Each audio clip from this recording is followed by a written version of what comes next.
ஒரு டேஸ்டான vegetable rice எந்த எக்ஸ்ட்ரா மசாலாவும் ஆட் பண்ணாம குக்கர்ல செய்ய போறோம். எண்ணெய் காஞ்சதும் பிரியாணி இலை, பட்டை, 2 லவங்கம், அது கூடவே வெங்காயம், கருவேப்பிலை.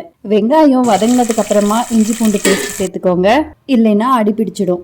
இப்போ தக்காளி, கொத்தமல்லி, புதினா எல்லாத்தையும் சேர்த்து நல்லா கலரி விட்டுக்கோங்க. தக்காளி எண்ணெயில லைட்டா வதங்கட்டும். இப்போ நமக்கு பிடிச்ச காய்கறிகளை சேர்த்துக்கலாம். நான் இன்னைக்கு கேரட், உருளைக்கிழங்கு, நூக்கல், பீன்ஸ். இப்போ இதையும் எண்ணெயிலே வதக்கி விடுங்க. இதை சேர்த்துருக்கேன். தேவையான அளவு உப்பு சேர்த்து 1 நிமிஷம் அப்படியே விட்டுருங்க. காய் லேசாக வதங்கியிருக்கும். இப்போ அரிசிக்கு ஏற்ற மாதிரி தண்ணி ஊற்றிக்கலாம்.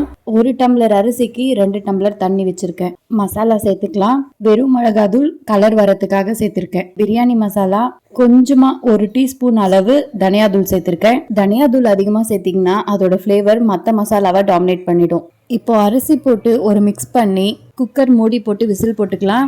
குக்கரில் செய்கிறதுனாலே எல்லாரும் நினைக்கிற விஷயம் சாதம் குழஞ்சு போயிடும்னு.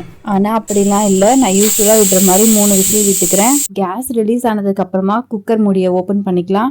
நல்லா சுட சுட கம கமன்னு வெஜிடபிள் பிரியாணி ரெடி. புரட்டாசி மாசத்துல வெஜிடபிள் பிரியாணி தான் சாப்பிட முடியும், வேற எந்த பிரியாணியும் சாப்பிட முடியாது. அதனால இந்த வீக் சண்டே இல்லை, இப்போ உடனே கூட ட்ரை பண்ணுங்க. இது கூட சாப்பிட தயிர், வெங்காயம், பருப்பு வடை. இப்போ சாப்பிட்டு பார்க்கலாமா? இதோ வந்துருச்சு. சீக்கிரமா போயிட்டு நீங்களும் செஞ்சு பாருங்க.